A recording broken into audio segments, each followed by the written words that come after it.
خواجہ غریب نواز رحمۃ اللہ تعالی علیہ، ان کا آج عرس مبارک ہے ماشاء اللہ. لاکھوں لاکھ غیر مسلم مسلمان ہوئے آپ کے دستے مبارک پر، اور آپ کو بھیجا گیا خاص طور پر. خصوصیت تھی آپ کی کہ آپ کو مصطفیٰ کریم صلی اللہ تعالی وسلم کی بارگاہ سے یہ بات ارشاد فرمائی گئی، آپ اجمیر شریف جائیں اور وہاں جا کر آپ دین کی خدمت کریں. جو یہ ایک بڑا انقلاب آتا ہے، ایک بڑی ایک جس کو کہتے ہیں کامیابی ملتی ہے بظاہر، جس کو ہم کہتے ہیں کہ بھائی اتنے مسلمان ہو گئے، اتنا دین کا کام ہوا، اتنے اسلام و دین کی خدمت ہوئی، اس کے پیچھے اولیاء کرام کی سیرت کے وہ کون سے خاص پہلو ہوتے ہیں جس سے آپ بیان فرمانا پسند فرمائیں گے کہ یار یہ وہ خاص پہلو ہوتے ہیں اولیاء کرام کی سیرت کے کہ انہیں اللہ کریم کی بارگاہ سے ایک مطلب بہترین انعام اور ایسی کامیابی نصیب ہوتی ہے، اور اتنا بڑا مطلب کہ بہت بڑی تعداد، لاکھوں لاکھ 90 لاکھ بتائے جاتے ہیں غیر مسلم آپ کے دستے مبارک پر ایمان لے آئے، مسلمان ہو گئے. پتہ نہیں کتنوں کی اصلاح ہوئی ہوگی، کتنے مسلمان نیک پرہیزگار اور نمازی بنے ہوں گے. ایک خواجہ غریب نواز رحمۃ اللہ تعالیٰ علیہ ایک فرد واحد کے کوئی تنظیم جیسے ہماری تنظیموں کی ہم آرگنائزیشن کے ساتھ بہت ساری چیزیں کر رہے ہوتے ہیں، یہ تنہا اس میں کیا ایسی خصوصیات اوصاف اللہ انہیں عطا فرماتا ہے جس کے لیے ہمیں سیکھنے اور سمجھنے کا موقع ملے کہ ہاں یار یہ اللہ نصیب کرے. دیکھو، ایک تو یہ کہ وہ عالم ہوتے ہیں، ہر ولی عالم ہوتا ہے، غیر عالم ولی نہیں ہو سکتا. دوسرا عمل، علم سے اٹریکشن ہوتا ہے لیکن اتنا عوام جو ہے نا، عوام کرامت وہ عمل سے اٹریک ہوگی. عمل پھر مزید وہ اضافی عمل جو ہوتا ہے نا، جیسے کہ فرض نماز کا اپنی ہے، کوئی بولے یار 5 ٹائم کا نماز پڑھتا ہے، اچھا. اگر کوئی بولے نا تہجد گزار ہے، تہجد پڑھتا ہے، اس کا امپریشن عوام میں زیادہ ہے کہ تہجد گزار ہے. اسی طرح مطلب یہ کہ کوئی ایسا تقوی پرہیزگاری کا، ہر تقوی اور پرہیزگاری بھی سمجھ میں نہیں آتی عوام کی، لیکن بعض ایسی باتیں ہوتی ہیں کہ جو مطلب یہ کہ ان کی سمجھ میں آتی کہ یار یہ فلاں بڑا متقی ہے، بڑا پرہیزگار ہے. یہ عوام کی وہ ہوتی ہے. اب مثال کے طور پر عبادت، رات کو جو علم دین کا شغف جس کا ہوتا ہے، جیسے ایک طالب علم دین ہے، وہ اپنا سبق یاد کرتا ہے، سبق کی تکرار کرتا ہے، اور گھنٹوں مطلب وہ اللہ کی رضا کی نیت ہو اس کی، وہ دینی کتاب پڑھتا ہے.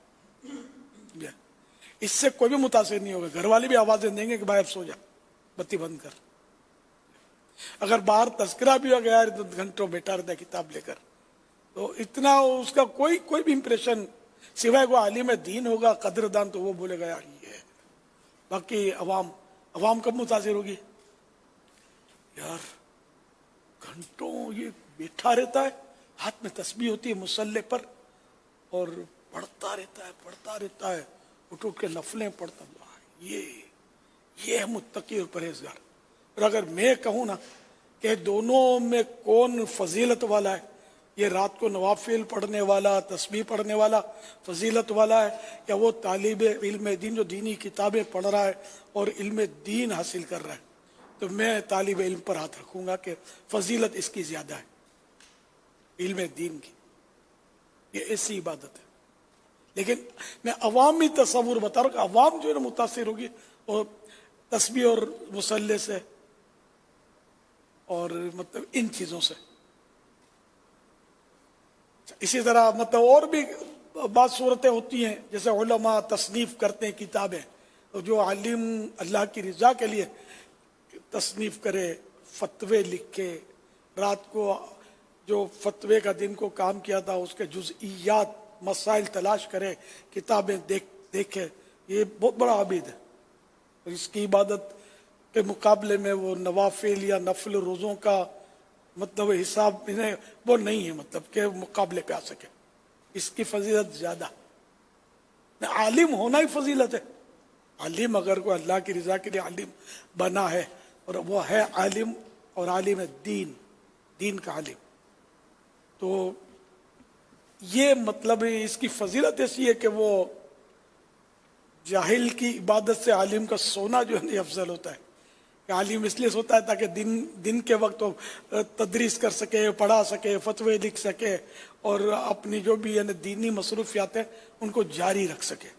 یوں عالم دین کے فضائل اتنے زیادہ ہیں کہ عابد 1000 عابد ایک طرف ہوں اور عالم باعمل ایک طرف ہو تو اس کا وزن زیادہ ہے. عالم کا 2 رکعت نماز پڑھنا غیر عالم کے سال بھر کی عبادت سے بڑھ کر. لیکن وہی بات عوام کی ہے. عوام تسبیح مصلی اس سے متاثر ہوگی، درود شریف پڑھتا رہے، جب دیکھو زبان ہلتی رہے، کچھ نہ کچھ پڑھ رہا ہے، تسبیح لگی ہوئی ہے. غلط یہ بھی نہیں ہے، عبادت یہ بھی کرنی چاہیے. عالم کو بھی اس سے بے نیازی نہیں ہے، عالم کو بھی یہ کرنا ہے کہ اللہ کی بارگاہ میں کیا قبول ہے یہ کچھ نہیں پتا کسی کو. ایسے بزرگوں کے واقعات تو ہیں کہ خواب میں انتقال کے بعد جب لوگوں سے ملے تو کیا ہوا، اللہ نے کیسا معاملہ فرمایا. فرمایا ہم نے جو علمی کارنامے تھے ہمارے، جو تحریرات تھیں وہ تو کام نہیں آئی، البتہ رات اندھیرے میں جو 2 رکعت پڑھتے تھے یعنی تہجد، اس کی وجہ سے اللہ نے بخش دیا. اس لیے وہ کچھ پتہ نہیں کہ اللہ پاک کی خفیہ تدبیر کیا ہے، وہ کس عمل سے خوش ہوتا ہے یہ ہم کو نہیں پتا، اور کس عمل کی وجہ سے وہ ہم سے ناراض ہو کر کوئی عذاب کا مسئلہ ہو جائے ہمیں نہیں پتا اس کا. تو اس لیے کوئی بھی عمل چھوڑنا نہیں چاہیے، کوئی بھی نیکی چھوڑنی نہیں چاہیے، اور کوئی بھی گناہ کرنا نہیں چاہیے. وہ 1000 بات کی ایک بات میں نے کر دی. اللہ توفیق عطا فرمائے. تو اولیاء کرام علم بھی ہوتا تھا، ان کے پاس عمل بھی ہوتا تھا، تقوی بھی ہوتا تھا، نوافل بھی ہوتے تھے، ذکر و اذکار بھی ہوتے تھے، اور پھر اللہ جن سے چاہتا تھا کرامت بھی ظاہر فرماتا تھا. تو کرامت سے لوگ زیادہ امپریس ہوتے ہیں، اور یہ بھی اللہ تعالیٰ کے ہی چاہے سے ہوتا ہے جو طاقت دیتا ہے. کرامت کے ذریعے ایک ولی اس سے لوگ قریب ہوتے ہیں، اس سے متاثر ہوتے ہیں، اس کی دعوت جو ہے وہ قبول کرتے ہیں، وہ نیکی کی دعوت دیتا ہے، وہ نماز کا بولتا ہے، گناہوں سے بچنے کا بولتا ہے، تو بہت جلدی سمجھ میں آتا ہے کرامت. کرامت کا بھی ایک پورا شعبہ ہے، لیکن یہ ولی کے لیے شرط نہیں ہے کہ اس سے کرامت ظاہر ہو ہی ہو، یہ ضروری نہیں. بعض لوگ مطلب چیک کرتے ہیں، جس کی شہرت ہو نا اس کو چیک کریں گے، کوئی دل میں بات سوچیں گے، کچھ کریں گے کہ مطلب یہ میرے دل کی بات اگر کر دیں نا، بتا دیں تو بس یہ میں مان لوں گا کہ یہ پہنچے ہوئے. حالانکہ یہ غلط طریقہ ہے. ایک بزرگ کا واقعہ اعلیٰ حضرت نے لکھا ہے کہ ان کے پاس لوگ بیٹھے ہوئے تھے، بادشاہ بھی حاضر ہوا، اور کسی نے نذرانے میں سیب حاضر کیے تھے. تو بادشاہ کی نظر ایک عمدہ سیب پر پڑی. تو بادشاہ نے دل میں سوچا کہ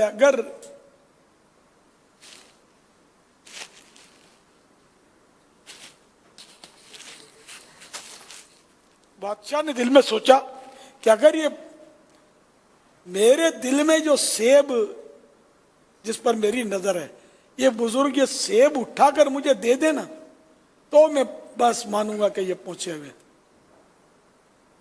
تو ان بزرگ نے کہنا شروع کیا کہ میں وہ سیاحت پر تھا، سفر پر تھا، ایک جگہ میں پہنچا تو وہاں ایک کوئی با کمال گدھا تھا.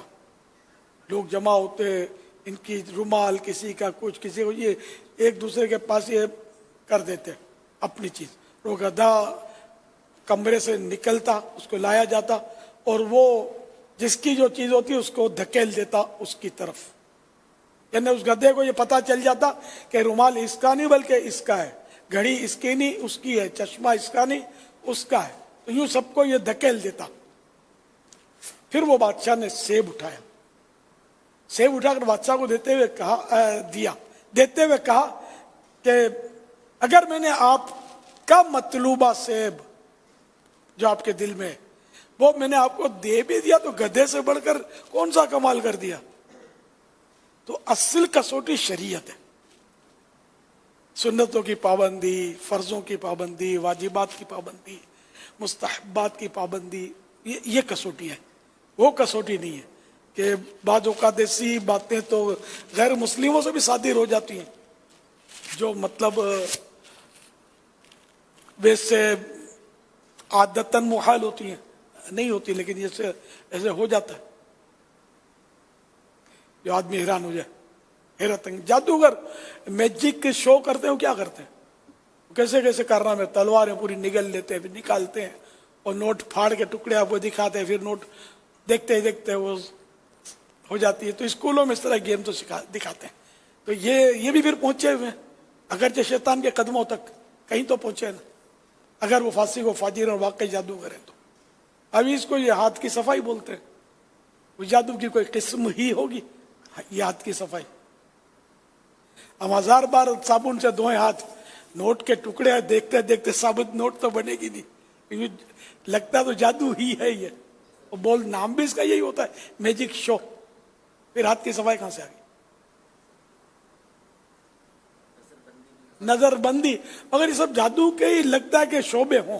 اللہ بہتر جانے، اپنا کبھی ظاہر ہے کہ جادو سے واسطہ تو ان معنوں کر تو پڑا نہیں ہے کہ کبھی سیکھا یا اس کا کوئی ایسی معلومات ہوگی کیسے آتا ہے، اپنے کو نہ اس کی ضرورت ہے نہ شریعت میں اس کی اجازت ہے۔ ہمیں تو کام وہی کرنا چاہیے کہ جس میں اللہ اور رسول راضی ہوں اور ثواب ملے، اللہ کرے ہم ایسے ہو جائیں۔ صلو علی الحبیب صلی اللہ تعالی علی محمد۔